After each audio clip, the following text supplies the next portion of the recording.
So welcome, Shelly Tygielski. It's really great to meet you, and I'm happy that you could join us for the Seekers Forum. I'm so happy to be here. Thank you so much for having me.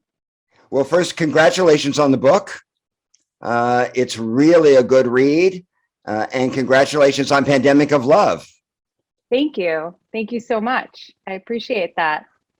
So let's start I want to ask you about meditation. We were just talking about our mutual friend, Sharon Salzberg, and I didn't realize you go back as far as you do with mindfulness meditation. Can you tell me how meditation prepared you to do the work that you're doing now? Certainly. So I met Sharon when I was in graduate school in the late 90s. I met her at Tibet House, and it was my first introduction to meditation and also first introduction ever to metta, to loving kindness practice. And it really blew my mind open, no pun intended, but also my heart center, having been raised in a very rigid contemplative practice as an Orthodox Jew. I had a very rote way of sort of speaking to God or being spiritual, and kind of had a canned approach to it. The ability to be able to, take that and expand upon it and really connect in a very different way was really important, I think, to definitely the development of my ability to really be willing to go into the darkest places in my mind, in my heart, and identify the roadblocks. And it took me decades to actually through daily practice. So I've been a meditator now for 20 years. And it took me a long time to actually come to a place where I really feel like I can say that I have these new default modes that I'm working with, right? Through this practice, especially through the practice of metta. Certainly the last 5 years, especially since the last election cycle, have been very challenging for many of us. And I've noticed in that instance how differently I respond than my friends, than many people that I've known for a really long time. And I credit that to my meditation practice, my ability to approach certain individuals that most people may have great difficulty with a quality of curiosity and a quality of non-judgment and a quality of being able to really sit with discomfort is really important as well. So, the work that I'm doing today, which is in large part really either philanthropic or working with communities affected by trauma, affected by just essentially like their lot in life, where they were born in the world, and what's happening in these challenging times, whether they're refugees or people that are born in communities here in the United States that are affected by gun violence on a daily basis. My practice today has really moved beyond that fight, flight, fear, into the tend and befriend zone, into the, I call it empathy action zone. And the ability to really, label what it is that I'm feeling, which in many cases in the last 5 years has been outrage. And then immediately be able to, sort of move beyond that and say, and what am I going to do about it? And then the follow-up question, which really comes from the metta practice that Sharon gifted me with, is, and how do I come from a place of love? Because sometimes the answer of, and what am I going to do about it, is not a very nice answer or kind answer. Right. But the follow-up question is really important, because then I could start thinking about, okay, is this going to be of service? Is it congruent with the intentionality and the way that I want to show up in the world? And sometimes the answer is yes. And sometimes the answer is I have to go back to the drawing board. Right. And deal with your own aversion. Exactly.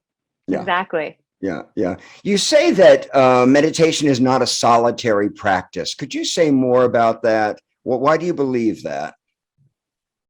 I don't really believe that anything's a solitary practice, even the practice of self-care, which is really something that I address deeply as well in my book.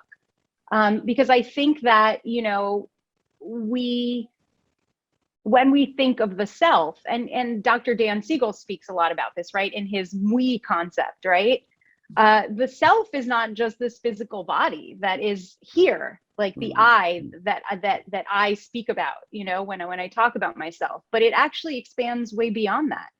It is all of the kind of ripples of energy, and I don't mean that in a woo-woo type of a way. I mean that in a very scientific type of a way. Like, so many people have affected my life, whether they're known to me or unknown to me. And so many people are affected by every decision I make in my life, every action that I take. And so if we, when we meditate, we show up differently in the world. We show up with more presence, and you know, we show up with a different quality about ourselves. And so that absolutely affects the people that are in our inner circle, in our community, the people we work with. And the ripples just continue to extend to places, again, that we maybe can see in our lifetime, and sometimes beyond what we'll ever know, how far reaching they are. Right. But actually sitting with people, you think is a real boon to practice?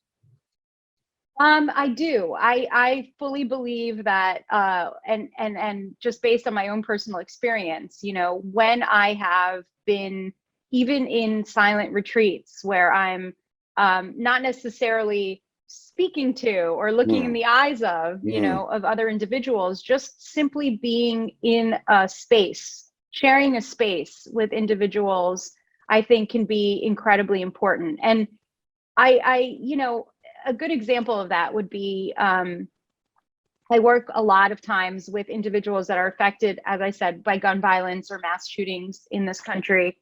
And, you know, oftentimes you're in a space very soon after they have experienced an incredibly tragic loss that they're still very much in shock from. And, you know, there are no words that you could say to close that wound, you know, but simply just being there, but being present is in and of itself so powerful. And so I feel like that same quality is what's brought to a meditation practice that is done together in Sangha, you know, when we could sit together and we can commune just on an energetic level. I think it really elevates us. I also happen to think that it holds us accountable, because I think that sometimes we can get lazy with our practice, but when we've got like accountability buddies or partners, I'm the type of person, at least, that would rather disappoint myself than disappoint other people. So sometimes I have to show up for other people, even though I don't feel like really showing up for myself, you know?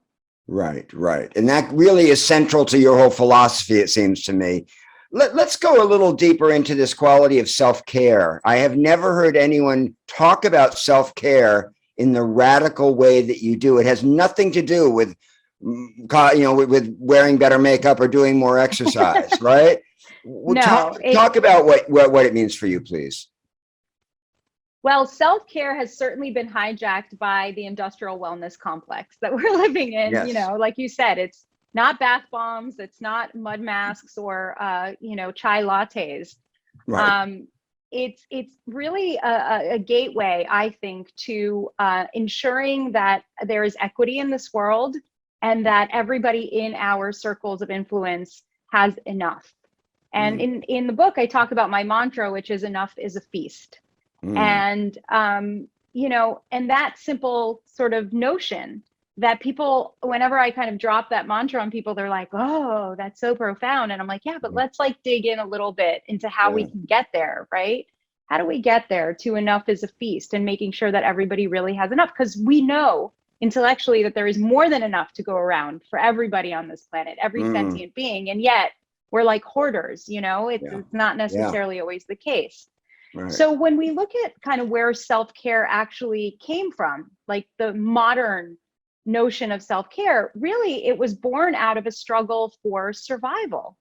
It was born out of the civil rights movement. It was born out of the, you know, the feminist movement. And it was born from communities that literally did not have access to healthcare, to medical care, to just basic fundamental things that, and still don't in some cases, by the way, right? it was born out of this need to survive. And somewhere along the line in the like 80s, and then certainly in the 90s, it became this like notion of not survival, but thriving, you Right. know? Right. And I'm trying to sort of get people back to this point of saying, well, wait a minute. I'm not saying that thriving is not important, but you know, you've got to first make sure that everybody is surviving, right? If you're going to yell at people to pull themselves up by their bootstraps, you have to make sure that they have boots. So Yeah. let's Yeah. make sure that everybody has boots first. Mhm. And then we can all, you know, kind of lift ourselves up by those bootstraps together and collectively. And so when I talk about self-care, I also infuse that notion of the self being larger than we are. And this Right. understanding that the practice really has to be formalized in order for it to work. It has to be written down. It has to be something that is shared, that is discussed, that is a communal effort, not an individualistic pursuit, but a communal one, so that we can identify the obstacles that are preventing us from doing certain things on a daily basis for ourselves, right? For our families. And that we can share what those obstacles are in a way that is free from judgment, in a way that's in a safe space or container that we've created for ourselves. And individuals within our formalized community of care, who each also have their own self-care plans, can help us remove those obstacles. Because what a community of care, sort of the tenets, the principle of a community of care, is that every single person in that community has something that they need, regardless of their socioeconomic status. And every single person has something they can offer. And if we start with that premise, then there's this beautiful transference or redistribution of wealth. And when I say wealth, of course, automatically our westernized minds think about capitalism, we think about money. Right. But I'm talking about wealth in forms of health and energy and, you know, data and time and all of these other things that, you know, that don't cost money, that we could offer one another, that could really be, you know, great gifts, and that were in my own life great gifts, especially when I was a single mom, newly divorced, going through medical issues. And, you know, my community came out for me in a really formalized way. And I would credit them for saying that. They not only saved my life, but they helped me, you know, thrive beyond that. So the essence of self-care is love. Yes, the essence of everything is love. Right. And so for somebody who's feeling isolated, which many people are now, feeling like they don't have enough for themselves, how can they possibly help other people and reach community? What do you say to that person? I say that because you don't have enough for yourself, you should give more. It's almost like when somebody goes to their teacher and says, I don't have 5 minutes to meditate, and the teacher says you should meditate for 10. Right. If somebody says to you, know, if you want more love in your life, you give more love.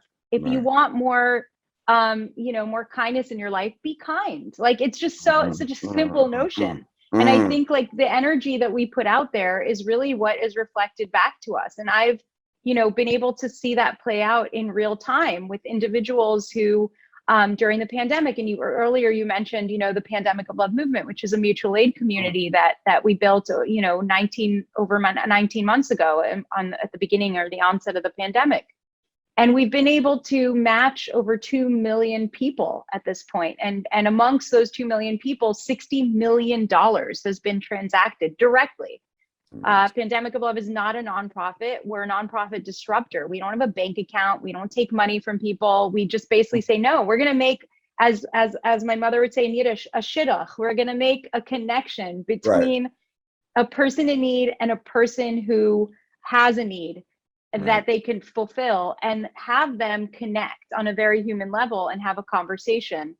Right. And it's really beautiful because oftentimes the person who's the donor thinks like, I don't need anything. And yet they're able to be gifted by somebody who thinks I have nothing to give. Right. It's mutually beneficial. It's not a one-way transaction. And I think oftentimes people come to it thinking it's going to be a one-way transaction. Like, I'm the giver, I'm the receiver. And really both are the giver and receiver. Can you say something more about how Pandemic of Love works for people who don't understand this reciprocity?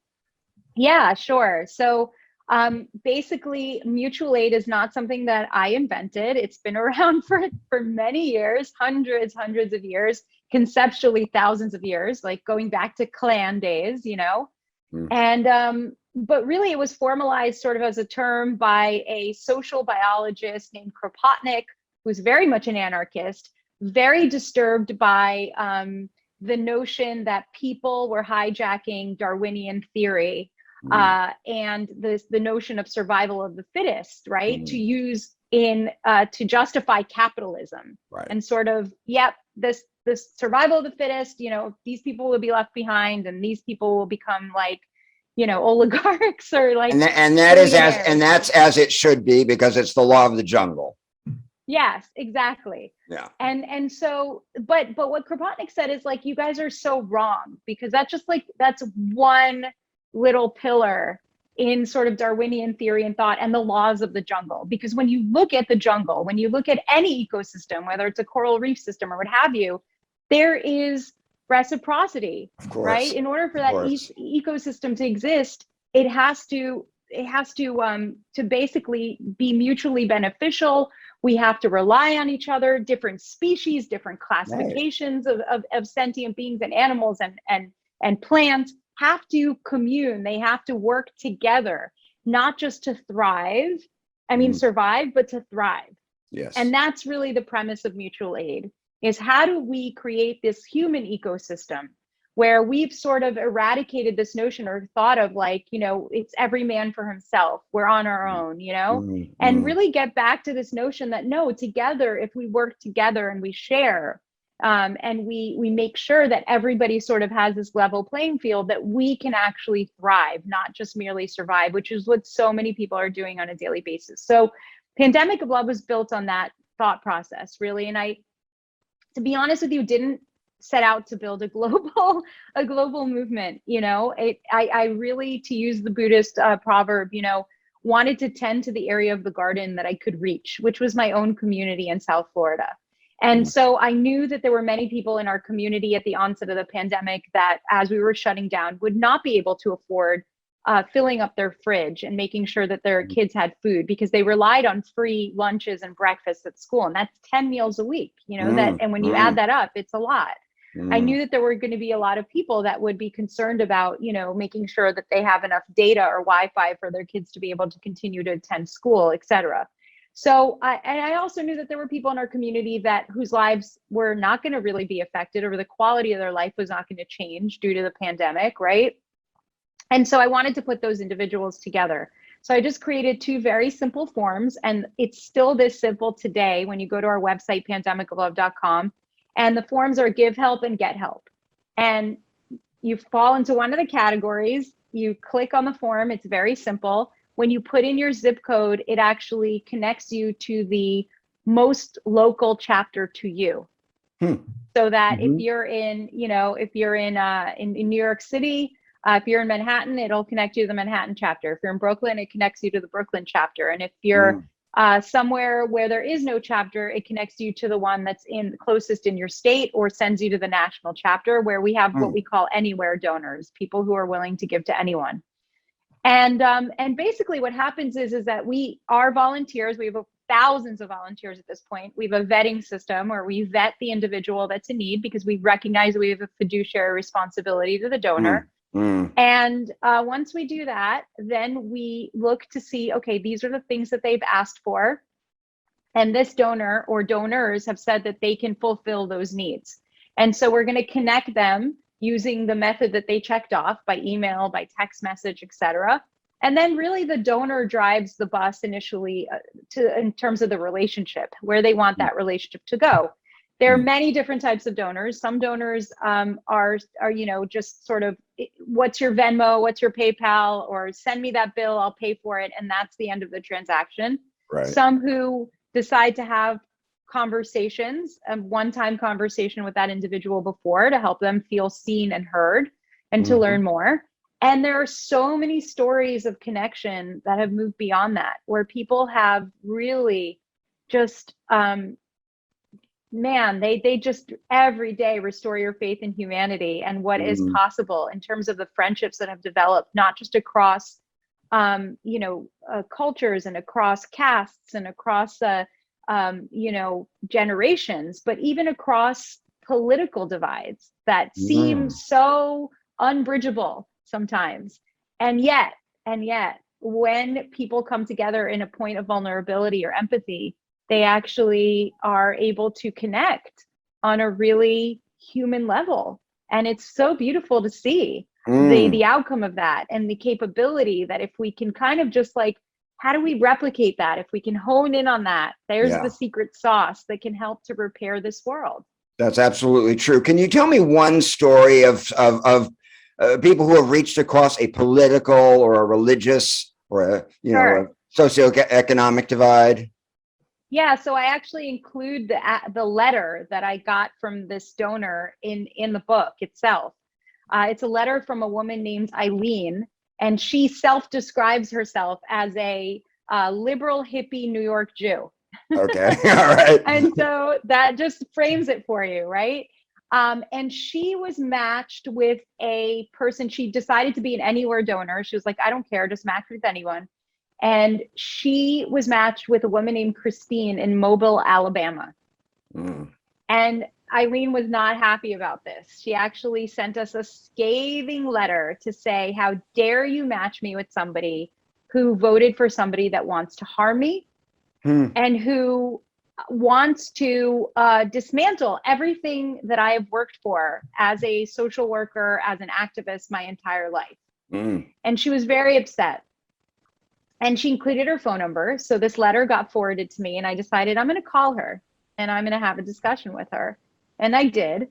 And the really kind of like the main point of the conversation, it lasts for a while. I got a chance to hear her out, is I kind of asked her to just pause for a moment and think about what would happen if she didn't transact with Christine, who at that point she already had like a conversation with, and then told her, I'm going to think about this and I'll call you back.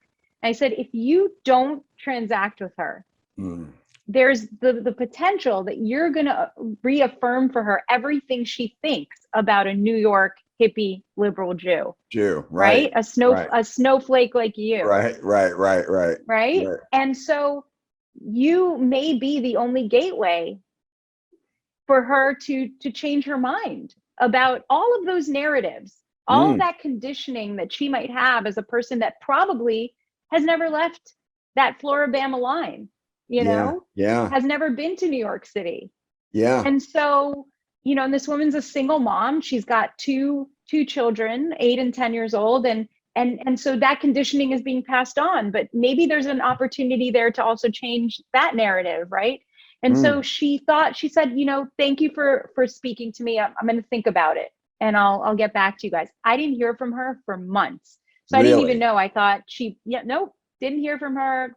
It kind of like there was a lot going on, of course. And I didn't follow up. I sort of wanted to give it the space. And about a month before the November election, I get another email from Eileen, which I include in the book with her permission. And it's such a beautiful email because it talks about how she did wind up transacting with Christine and how she continues to transact with her on a biweekly basis. She sends her a Walmart gift card, an e-card, so that she could fill her fridge up and that she could, to supplement what she's getting from unemployment at that time. And she could help to feed her children. And that she says, dare I say it, we're even friends at this point. Wow. And yeah, amazing. And she said that she, talked to Christine about things that Christine really didn't know a lot about. Like Eileen's parents were survivors of the Holocaust, and she was able to like have conversations with her about the Holocaust, and talk to her about that, and talk to her about how a lot of the programs that Christine is relying on really come from, some liberal philosophies. And so, it became this really interesting friendship that wasn't always a political and discussion. They would also talk about children, and they would talk about, what her daughter liked. So her daughter, Christine's daughter, loves to read. And Eileen used that as an opportunity. She says, this was my Trojan horse. I Right. basically asked her if it was okay for me to send her books. And she said, yes, of course. And so I sent a huge box of books to her, with books that I included about diversity and about, Right. things that she would never have the opportunity probably to read in her local library or at her local school. Certainly not things that her mother would per se purchase for her. Right. And and so it became this beautiful sort of exchange. And it was really interesting because at the end of the letter, Eileen writes, how many Christines have I avoided my entire life? It begets the question of how many Christines did I avoid my entire life because I didn't want to feel comfortable. And is this why we're in this situation? Because we sort of, shy away from this discomfort. Right. And, to sort of bring it back full circle to meditation in general, I think so many people have this notion that like meditation is supposed to make us more comfortable. And actually I think it's about being more comfortable with discomfort. Yes. Like being able to actually sit with discomfort.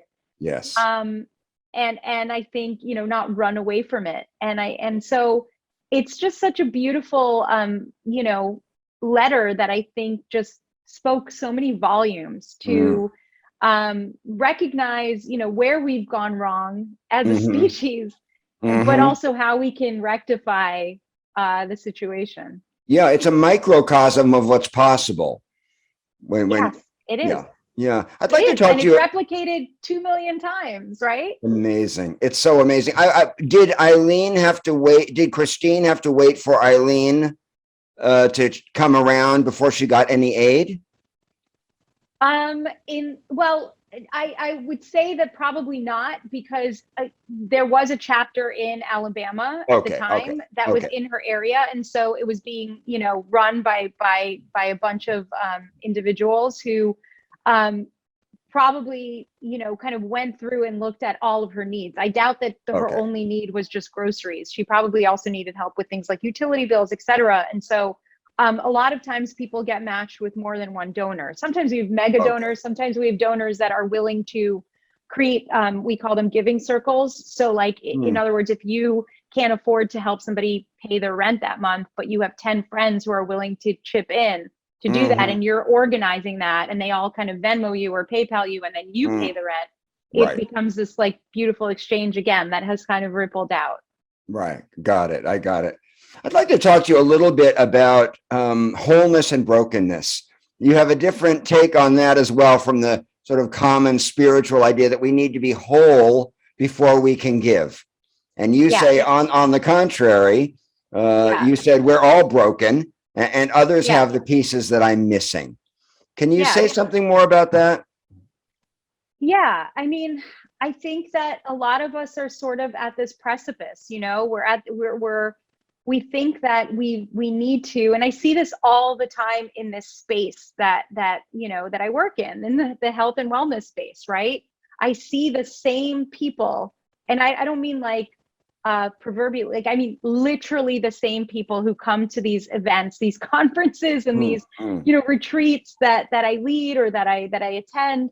And when you talk to them, and this could be decades long of conversations, they're like, yes, I just got this certification and that certification, I just did this. And it's like this constant pursuit of self-improvement and and certifications. And I'm like, and my question to them is always like, and what are you doing with that? Like, what is the intention? Like, why are you doing this? Just for the pursuit of self-improvement? Or because there's this intention of actually like taking it out into the world and like making a difference? And so I feel like, we need to just all understand that in many ways we are all broken, right? We're all broken. And yet there's a wholeness in that. Knowing that everybody is broken can make us all feel whole. There's not one human being on this planet that doesn't have trauma, that doesn't have, as my mother would say, some mishigas, like some stuff that's happening is swirling about in her head.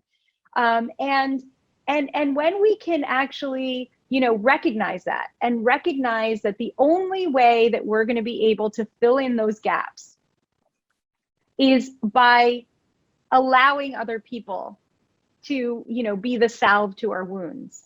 Mm, and understand that we ourselves hold the salve to other people's wounds, mm, and that we've got to connect in order to collectively be whole, because that is the only way we're ever going to be whole. mm. And that goes so against the American ethos of individualism and pull yourself up by your own bootstraps. Yes. The mommy state, that's going to Yeah. support you. So let Yes. me, yeah, go ahead, sir.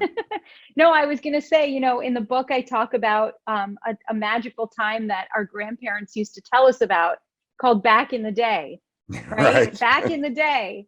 It's like when unicorns lived, right? So back in the day, Right. we knew our neighbors, but we Right. like we didn't just know that Bob has a new John Deere. We knew that Bob's wife has a mental illness, and that Right. the daughter has a learning disability, and that the son just lost his job, and like we knew our neighbors, right? And Mhm. so in that sense, like we also felt a moral obligation Right. to take care of somebody when something happened, to show up. Oh, you're sick, you don't need to ask for chicken soup, here's chicken soup. Oh, Right. you lost your job, I know somebody who's hiring, let me tell you about it. And so we sort of have, I think through the industrial age, certainly through the technological revolution, we've gotten further and further away from that. And then this book is sort of, I think, in some ways, for me, it's a hearkening, it's a love letter to sort of say, hey, can we just go back to that magical time period where we really felt responsible for our neighbors, and we felt like there was this moral obligation to make sure that everybody is okay. And we don't have to be completely evolved before we can give with an open heart. That. Correct. Right. Right. Right. Yeah. Absolutely. I think sometimes when our hearts are cracked open, Mm, when we're in our most vulnerable states, those are yeah. the times that we can give the most lovingly, Right. the And most lovingly. it doesn't have the same one up, one down quality that No, a lot not of at people who all. get into a heroic mentality. It's really ego heroism as Yes. opposed to authentic heroism. Correct. Yeah. Absolutely. It Yeah. is. Yeah. Can you talk about Henry James's idea of being twice born? It's such a wonderful concept, and how that applies to you. Yeah. Well, it's really interesting because as a Jew, I was like, wow, I learned something new. I learned about, what it means to be born again, and sort of where that came from. Um, you know, I I love the quote, and I hope that I get this right because I haven't used this quote in a long time, but um the notion that, every person lives twice, right? That the Mhm. first time that everybody has two lives. The first life is the life that we know, and the second life is when we realize we only have one life. Mhm. So I Mm. think I botched it, but you get the notion, Yeah. the Yeah. gist of it. And so, for me, being sort of twice born, if you will, was the fact that, I was handed a diagnosis at the age of 27. I was told that I would be blind, most likely, by the time I was 40. Mm. And when somebody tells you something like that, you sort of realize, wait a minute, there's a timer here. Like I have a Mm. timeline. The sand is going to run out, so to speak. And Mm. it's so Mm. funny to think about it that way because we're all going to die. Like none of us are getting out of this life Right. alive, Right. right? Right. But we Right. don't think about it in those terms until we're handed with a diagnosis, until Yes. there's something that happens, and then we're like, oh my God, like, I have this condition, or there's terminal illness, or somebody that I love and that was near to me just, lost their life in a Hmm. moment. And so we sort of wake up to this idea that, like, wow, I really need to make the most of every single day, and not defer Hmm. my happiness, or defer my fulfillment, or defer saying the things that I want to say to certain Hmm. individuals. And Hmm. so, the way that it really is manifested in my life is that, because now I'm 44, by the way. I am visually impaired in my left eye. I am still struggling with vision in my right eye, and I've had many procedures, and well, actually, I'm having one in another 2 weeks again. But it hasn't stopped me from living my life. It hasn't created this sort of woe is me mentality when we talk about being twice born. It's created this wisdom is me sort of way that I think about it. It's how do I share this experience with other people that I've been going through, that I've been struggling with, and then make the most of it and recognize that because of this darkness, right? Because of this gift of darkness that I've gotten, as Mary Oliver says, it's a gift of darkness. I have realized so many things that I wouldn't have realized if this didn't actually happen to me. Right. People are always asking me, well, can I wake up through joy? And I say, I have never known anyone who's had a major wake up and awakening experience because they're feeling terrific. It always comes from being cracked, being broken, or losing. And your life is such a beautiful example of that. Yeah. Well, thank you for that. Yes, absolutely. I totally agree with you. You can't have light without darkness. We know this. And you can't appreciate that light until I think you really are willing to go in and investigate the darkness. We all have darkness. And I think we have to be willing to go there. Yeah, absolutely. Just one last question. I'm interested in what you say about approval killing freedom. So many people are addicted to approval, addicted to the perception that they are okay, reflected back at them by other people. Can you talk about how approval kills freedom and stunts growth? The need for approval. Sure. Yeah, I am somebody who my whole life has struggled with self-worth. Believe it or not, even now, I still suffer. I find myself kind of defaulting in, but now I can identify, hey, what am I doing? Like, why am I thinking this way? Right. But I have the tools to deal with it. But I definitely still suffer from imposter syndrome on a daily basis. And I talk about it, though. I talk about my struggles with it. And so I think having those sort of conditions, if you will, I've always needed to feel validated by other people, by pedigrees, by goals, by accolades, etc. And it does. I think it actually has been counteractive. It has been counterintuitive. Like, it has actually done more harm, sort of needing that, because the goalpost and the goal line always keeps getting moved, and then the void just gets bigger and bigger because it's never enough. What I've learned is that I actually was a slave to it, and a slave to sort of reaching these goals. And when I finally did reach some of the largest goals that I had, right, to be the CEO of a company before the age of 40, and I was one at the age of 36, I had a company with 2,400 employees in 14 markets. I was the most miserable human being I'd ever been in my life at the age of 36. And, I looked around one evening. Everybody had left the office. I was still there, a slave to my work.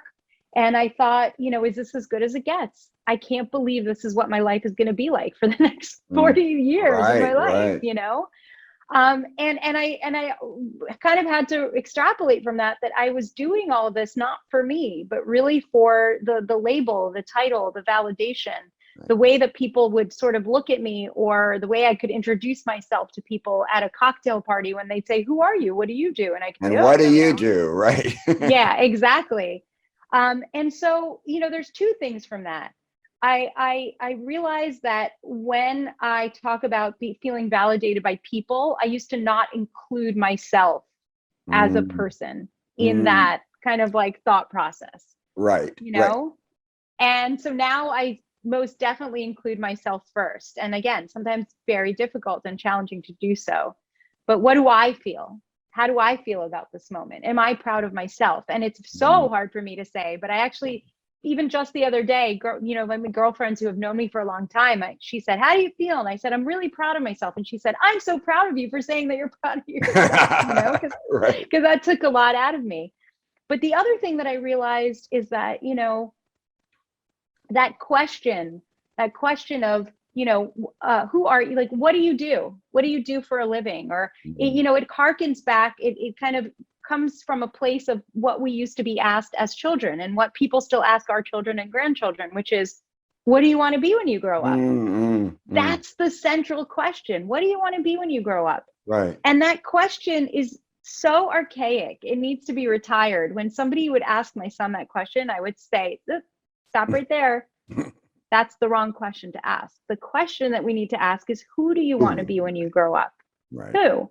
I want to be a kind person. I want to be a person that's in service to others. I want to be a person that, has a lot of love in my life and has a lot of love to give. And so, when you answer those questions, if you're trained to answer those questions as a child, then suddenly I think you can really start centering your life and building your life around not needing that approval, not needing that, validation, because you're, regardless of your title, regardless of what you wind up, doing for a living, you could still center your life around those intentions. So those are some of the lessons that I've sort of learned around, the desperate need for validation.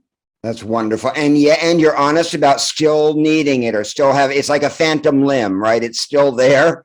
You can feel it, but you don't need it as much as you used to.